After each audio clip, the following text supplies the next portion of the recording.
Hi friends, कैसे हैं आप सब। एक बार फिर से आपका स्वागत है आपके अपने यूट्यूब चैनल हक आपका। तो फ्रेंड्स, जैसे कि आप सब जानते हैं, हम अपनी सीटेट की जीएस की क्लासेस कर रहे हैं।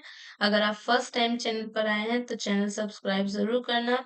आई होप आपने चैनल सब्सक्राइब कर लिया होगा। तो शुरू करते हैं अपनी आज की क्लास। और हमारा चल रहा था भारतीय आधुनिक इतिहास। तो फर्स्ट क्वेश्चन क्या है हमारा, निम्नलिखित सत्याग्रह में से किसका नेतृत्व महात्मा गांधी ने नहीं किया था। तो निम्नलिखित सत्याग्रह में से किसका नेतृत्व महात्मा गांधी ने नहीं किया था। भारत छोड़ो आंदोलन, सविनय अवज्ञा आंदोलन, बारदोली या आपका खेड़ा। तो करेक्ट आंसर क्या हो जाएगा यहाँ पर, आपका ऑप्शन सी हो जाएगा करेक्ट आंसर। बारदोली जो आंदोलन हुआ था, बारदोली आंदोलन में गांधी जी ने खेड़ा सत्याग्रह, गांधी जी ने खेड़ा सत्याग्रह 1918, सविनय अवज्ञा आंदोलन 1930 और भारत छोड़ो आंदोलन, सविनय अवज्ञा आंदोलन 1930, सविनय अवज्ञा आंदोलन 1930 और भारत छोड़ो आंदोलन 1942 का नेतृत्व किया था। जबकि बारदोली सत्याग्रह जो हुआ था ये आपके 1928 में, इसका नेतृत्व गांधी जी ने नहीं, किसने किया था, सरदार वल्लभ भाई पटेल ने किया था। सरदार वल्लभ भाई पटेल, सरदार वल्लभ भाई पटेल ने किया था। तो करेक्ट आंसर हो जाएगा यहाँ पर आपका ऑप्शन सी। भारत छोड़ो आंदोलन का नेतृत्व गांधी जी ने किया था, सविनय अवज्ञा का भी गांधी जी ने किया था और खेड़ा का भी गांधी जी ने किया था। लेकिन बारदोली सत्याग्रह जो हुआ था इसका जो नेतृत्व आपकी सरदार वल्लभ भाई पटेल ने किया था, गांधी जी ने नहीं किया था। तो करेक्ट आंसर क्या हो जाएगा यहाँ पर, हमारा ऑप्शन सी हो जाएगा correct answer. Okay, next question पे आते हैं। नेक्स्ट क्वेश्चन क्या है हमारा, नेक्स्ट क्वेश्चन है महात्मा गांधी को सर्वप्रथम राष्ट्रपिता किसने कहा था। तो महात्मा गांधी को सर्वप्रथम राष्ट्रपिता किसने कहा था, जवाहरलाल नेहरू ने, नेक्स्ट वल्लभ भाई पटेल ने, सी राजगोपालचारी ने या सुभाष चंद्र बोस ने। तो महात्मा गांधी को राष्ट्रपिता कहा था सर्वप्रथम आपके सुभाष चंद्र बोस ने। महात्मा गांधी को सर्वप्रथम राष्ट्रपति किसने कहा था, सुभाष चंद्र बोस ने कहा था। करेक्ट आंसर हो जाएगा ऑप्शन डी। नेक्स्ट क्वेश्चन पे आते हैं। नेक्स्ट क्वेश्चन क्या है हमारा, गांधी जी को वन मैन बाउंड्री फोर्स कहकर किसने संबोधित किया था। तो गांधी जी को वन मैन बाउंड्री फोर्स कहकर किसने संबोधित किया, चर्चिल ने, एटली ने, माउंट बेटन ने या आपके साइमन ने। तो ये कहा था माउंट बेटन ने। लॉर्ड माउंटबेटन ने गांधी जी को वन मैन बाउंड्री फोर्स की उपाधि प्रदान की थी और कहा था जो काम 50,000 हथियारबंद सिपाही नहीं कर सकते थे वो काम गांधी जी ने कर दिखाया। तो करेक्ट आंसर हो जाएगा आपका option C, one man boundary force किसने कहा था गांधी जी को, माउंट बेटन ने कहा था। नेक्स्ट क्वेश्चन पे आते हैं। नेक्स्ट क्वेश्चन क्या है हमारा, चंपारण कृषि जांच समिति का सदस्य निम्नलिखित में से कौन नहीं था। चंपारण कृषि जांच समिति का सदस्य कौन नहीं था, FG sly, DJ read, Anugrah Narayan या आपके महात्मा गांधी। तो करेक्ट आंसर क्या हो जाएगा यहाँ पर आपका, अनुग्रह नारायण। ओके, चंपारणी कृषि जांच समिति के अध्यक्ष एफजी स्लाई थे। अध्यक्ष कौन थे, अध्यक्ष थे एफजी स्लाई। इसके सदस्य डीजे रीड और महात्मा गांधी, ये कौन थे, ये आपके सदस्य थे। इनके अलावा और कौन कौन थे सदस्य, एलसी अदामी, एलसी अदामी, राजा हरिप्रसाद, हरिप्रसाद और आपके हरिप्रसाद नारायण सिंह और जी रैनी, जी रैनी, जी रैनी। जबकि एल टैनर सचिव थे। सचिव कौन था, सचिव, सचिव थे आपके L tenor, L tenor. Okay, तो करेक्ट आंसर हो जाएगा यहाँ पर आपका ऑप्शन सी, अनुग्रह नारायण जांच समिति जो चंपारण कृषि जांच समिति थी उसके सदस्य नहीं थे।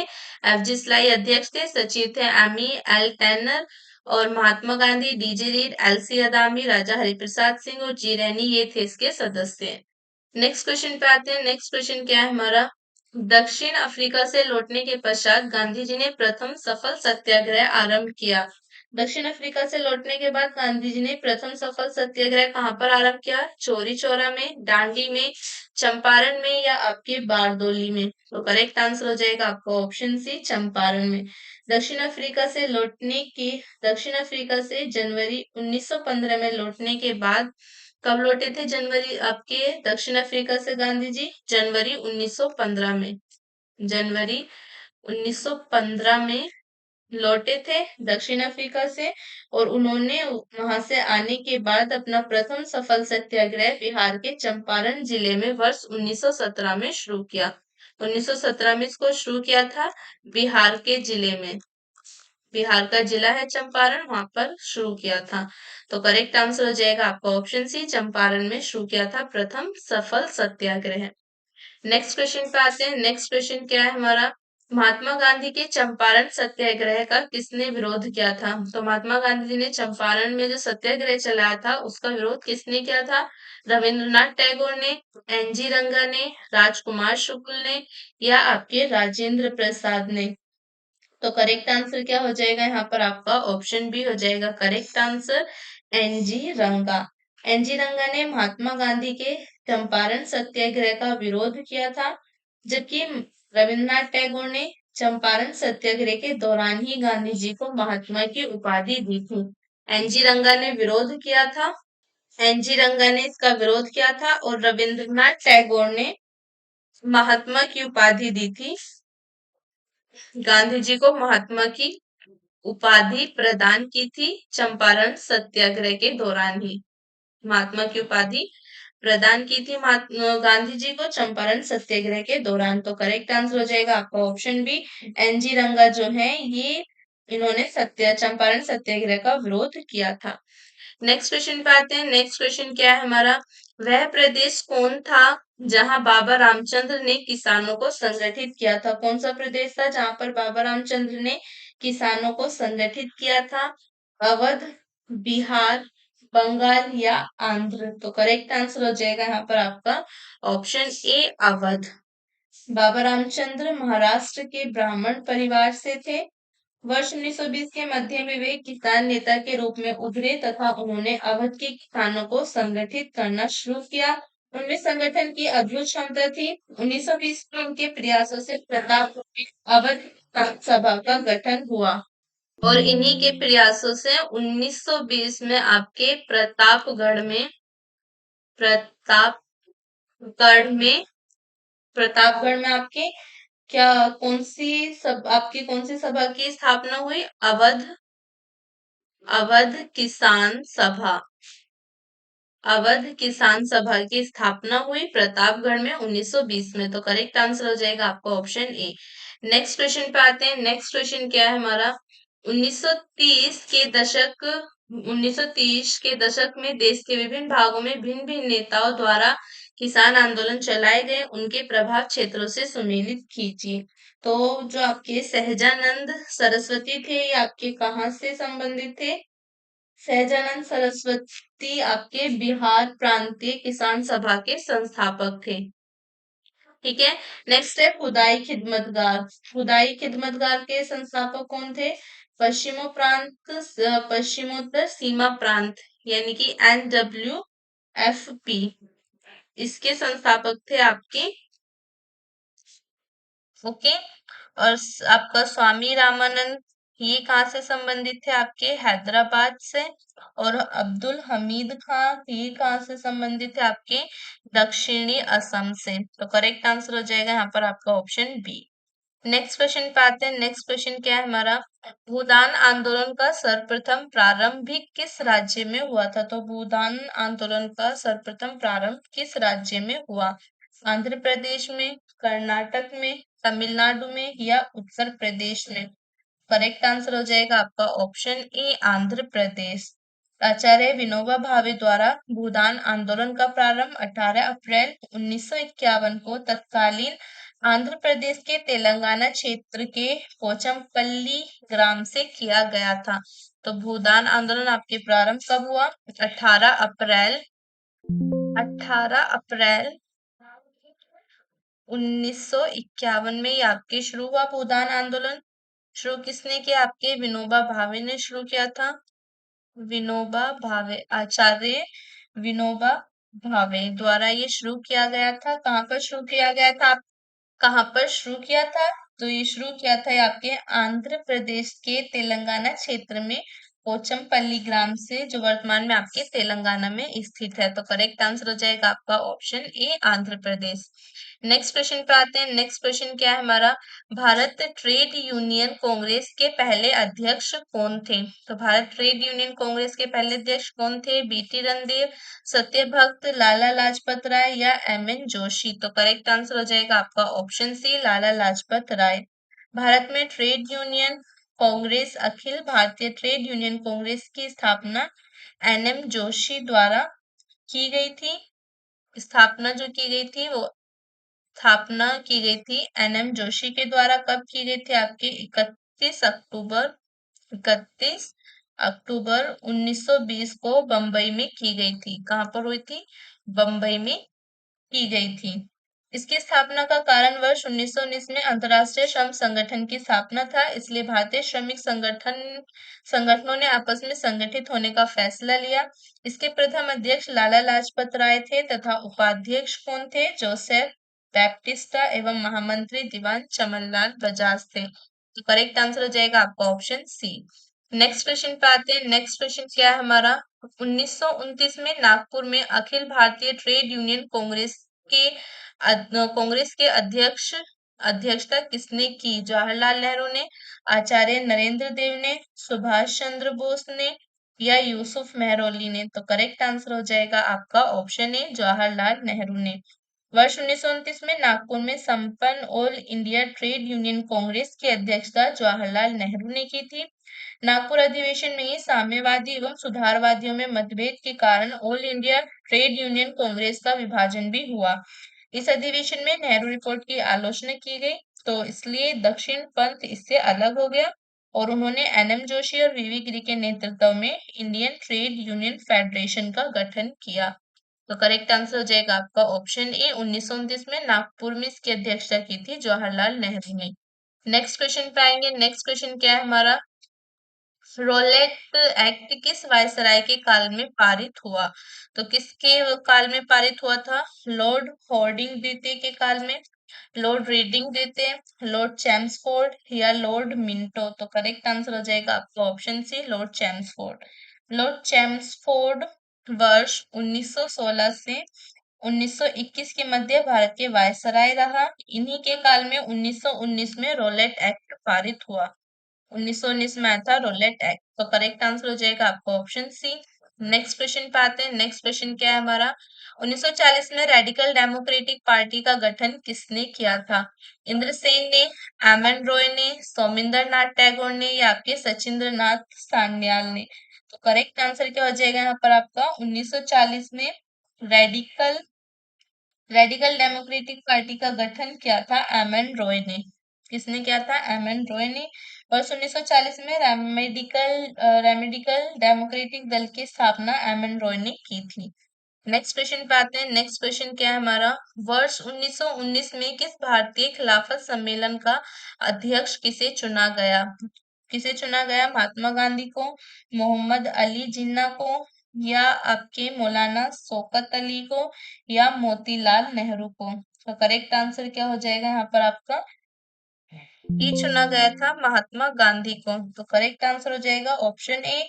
दिल्ली में 23-24 नवंबर 1919 को हुए खिलाफत कमेटी के सम्मेलन में 24 नवंबर को अध्यक्षता महात्मा गांधी को प्रदान की गई। गांधी जी ने अंग्रेजों के विरुद्ध आंदोलन में भारतीय मुसलमानों का सहयोग प्राप्त करने के लिए खिलाफत आंदोलन का समर्थन किया। करेक्ट आंसर हो जाएगा आपका ऑप्शन ए। नेक्स्ट क्वेश्चन पे आते हैं। नेक्स्ट क्वेश्चन क्या है हमारा? निम्नलिखित में से किसने सहयोग आंदोलन के लिए अपनी वकालत छोड़ दी थी? महात्मा गांधी ने, मदन मोहन मालवीय ने, तेज बहादुर सप्रू ने या चित्तरंजन दास ने? तो करेक्ट आंसर क्या हो जाएगा यहाँ पर आपका? किसने तो करेक्ट आंसर हो जाएगा आपका ऑप्शन डी, चित्तरंजन दास ने। असहयोग आंदोलन के दौरान चित्तरंजन दास, मोतीलाल नेहरू, राजेंद्र प्रसाद, जवाहरलाल नेहरू, विठल भाई पटेल एवं वल्लभ भाई पटेल ने अपनी वकालत छोड़ दी थी। तो करेक्ट आंसर हो जाएगा यहाँ पर आपका ऑप्शन डी। नेक्स्ट क्वेश्चन पे आते हैं। नेक्स्ट क्वेश्चन क्या है हमारा, 1921 से 22 असहयोग आंदोलन का मुख्य प्रतिफल था। क्या था? हिंदू मुस्लिम एकता। नेक्स्ट है सूबों को अधिक शक्तियां, केंद्रीय विधायिका सदन में चुने हुए सदस्यों की संख्या में वृद्धि, भारतीय राष्ट्रीय कांग्रेस में विभाजन। तो करेक्ट आंसर क्या हो जाएगा यहाँ पर आपका? करेक्ट आंसर हो जाएगा यहाँ पर आपका ऑप्शन ए, हिंदू मुस्लिम एकता। असहयोग आंदोलन अपने घोषित उद्देश्यों में से आंशिक रूप से ही सफल रहा, परंतु अपने रचनात्मक कार्यों में इसे अवश्य अपार सफलता मिली। आंदोलन की सफलता सबसे अधिक इस बात में निहित है कि इसने कांग्रेस को नई दिशा प्रदान की, साम्राज्यवाद पर आघात किया और पूरे देश में राष्ट्र प्रेम और देश प्रेम के प्रति बलिदान की भावना को व्यापक रूप दिया। इस आंदोलन के दौरान हिंदू मुस्लिम एकता अपनी चरम पर थी। तो करेक्ट आंसर हो जाएगा यहाँ पर आपका ऑप्शन ए। नेक्स्ट क्वेश्चन पे आते हैं। नेक्स्ट क्वेश्चन क्या है हमारा, निम्नलिखित में से किसका सुमेल नहीं है? तो इसमें आपको बताने की इसमें से आपका क्या सही सुमेलित नहीं है। 1885 में भारतीय राष्ट्रीय कांग्रेस की स्थापना, 1905 में बंगाल विभाजन, 1909 में मोर्ले मिंटो सुधार, 1930 में असहयोग आंदोलन। तो करेक्ट आंसर हो जाएगा आपका ऑप्शन डी, ये आपका सही सुमेलित नहीं है। 1930 में आपके असहयोग आंदोलन का प्रारंभ नहीं हुआ था। असहयोग आंदोलन आपके प्रारंभ कब हुआ था? 1 अगस्त 1920 को। 1 अगस्त 1920 को प्रारंभ हुआ, जो चौरा चौरी की घटना के बाद फरवरी 1922 में स्थगित घोषित किया गया। वर्ष 1930 में सविनय अवज्ञा आंदोलन प्रारंभ हुआ था। 1930 में आपके सविनय अवज्ञा आंदोलन प्रारंभ हुआ। तो करेक्ट आंसर हो जाएगा यहाँ पर आपका ऑप्शन डी। नेक्स्ट क्वेश्चन पे आते हैं। नेक्स्ट क्वेश्चन क्या है हमारा, स्वराज पार्टी को संस्थापित किया था। स्वराज पार्टी को किसने संस्थापित किया था? बाल गंगाधर तिलक तथा महात्मा गांधी ने, बिपिन चंद्र पाल तथा लाला लाजपत राय ने, सीआर दास तथा मोतीलाल नेहरू ने। नेक्स्ट है हमारा सरदार पटेल तथा राजेंद्र प्रसाद ने। तो करेक्ट आंसर क्या हो जाएगा यहाँ पर आपका? सीआर दास तथा मोतीलाल नेहरू ने। असहयोग आंदोलन की असफलता के बाद स्वराज पार्टी का गठन जनवरी 1923 में हुआ। स्वराज पार्टी का गठन कब हुआ आपके? जनवरी 1923 में। जनवरी 1923 में सीआर दास मोतीलाल नेहरू ने किया। सीआर दास इस अध्यक्ष तथा मोतीलाल नेहरू इसके सचिव थे। सीआर दास कौन थे? सीआर दास इसके अध्यक्ष थे और मोतीलाल नेहरू थे इसके सचिव।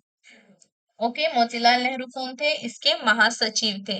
मोतीलाल नेहरू इसके महासचिव थे। ठीक है। स्वराज पार्टी ने अपने को कांग्रेस के अभिन्न हिस्से के रूप में प्रचारित किया था, साथ ही अहिंसा और असहयोग के प्रति अपनी वचनबद्धता को दोहराया। तो करेक्ट आंसर हो जाएगा आपका ऑप्शन सी। नेक्स्ट क्वेश्चन पे आते हैं। नेक्स्ट क्वेश्चन क्या है हमारा, मोतीलाल नेहरू स्वराज दल के नेता थे, निम्न में से कौन दल में नहीं था? तो स्वराज दल में आपके कौन नहीं था? श्रीनिवास अयंगर, चित्तरंजन दास, विठल भाई पटेल या सी राजगोपालचारी। तो करेक्ट आंसर हो जाएगा आपका ऑप्शन डी, सी राजगोपालचारी। नेक्स्ट क्वेश्चन पे आते हैं। नेक्स्ट क्वेश्चन क्या है हमारा, नीचे दो व्यक्तित्व कथन और कारण दिए गए हैं। कथन है आपका, कांग्रेस ने साइमन आयोग का बहिष्कार किया था। कारण है, साइमन आयोग में एक भी सदस्य भारतीय नहीं था। कथन है, कांग्रेस ने साइमन आयोग का बहिष्कार किया था। कारण है आपका, साइमन आयोग में एक भी सदस्य भारतीय नहीं था। उपयुक्त के संदर्भ में निम्नलिखित में से कौन एक सही है? तो इसमें आपको बताना है कि इसमें से कौन सा एक आपका सही है। ए और आर दोनों सही है, आर तथा आर सही व्याख्या है। ए की ए और आर दोनों सही है, किंतु आर सही व्याख्या नहीं है। ए की ए सही है परंतु आर गलत है। ए गलत है परंतु आर सही है। तो यहाँ पर आपका करेक्ट आंसर हो जाएगा, कथन भी सही है, कांग्रेस ने साइमन आयोग का बहिष्कार किया था। और नेक्स्ट आपका कारण भी सही है, साइमन आयोग में एक भी सदस्य भारतीय नहीं था और इसलिए कारण आपकी सही व्याख्या करता है कथन की। नेक्स्ट क्वेश्चन पे आते हैं। नेक्स्ट क्वेश्चन क्या है हमारा, निम्नलिखित कथनों में से कौन साइमन कमीशन के संबंध में सही है? कथनों के नीचे दिए गए कूट से सही उत्तर का चयन कीजिए। उसकी नियुक्ति 1919 एक्ट के क्रियान्वयन की पूछताछ के लिए की गई थी। उसके अध्यक्ष सर जॉन साइमन थे। नेक्स्ट है उसने संघीय प्रकार की सरकार का विरोध किया था। नेक्स्ट है भारतीय नेताओं ने उसका विरोध किया था। तो यहाँ पर हमारा करेक्ट आंसर क्या हो जाएगा? ऑप्शन डी आपका करेक्ट आंसर हो जाएगा। उपयुक्त सभी सभी कथन सही है। भारत सरकार अधिनियम 1919 के कार्य संचालन की जांच पड़ताल करने और आवश्यक होने पर भावी सुधारों को प्रस्तावित करने के उद्देश्य से नवंबर 1927 में साइमन कमीशन का गठन किया गया था। तो करेक्ट आंसर हो जाएगा आपका ऑप्शन डी उपयुक्त सभी, यानी कि आपके चारों ही कथन सही हैं। नेक्स्ट क्वेश्चन पे आते हैं। नेक्स्ट क्वेश्चन क्या है हमारा? निम्न में से कौन वर्ष 1928 में इंडिपेंडेंस फॉर इंडिया लीग के संगठन से संबंध थे? जवाहरलाल नेहरू, सुभाष चंद्र बोस, आचार्य नरेंद्र देव या आपके जयप्रकाश नारायण? तो जवाहरलाल नेहरू और आपके सुभाष चंद्र बोस ये दोनों संबंधित थे। वर्ष 1928 में इंडिपेंडेंस फॉर इंडिया लीग का गठन जवाहरलाल नेहरू तथा सुभाष चंद्र बोस ने मिलकर किया था। इसका गठन जो किया था किसने किया था? जवाहरलाल नेहरू और सुभाष चंद्र बोस ने मिलकर इंडिपेंडेंस फॉर इंडिया लीग का गठन किया था।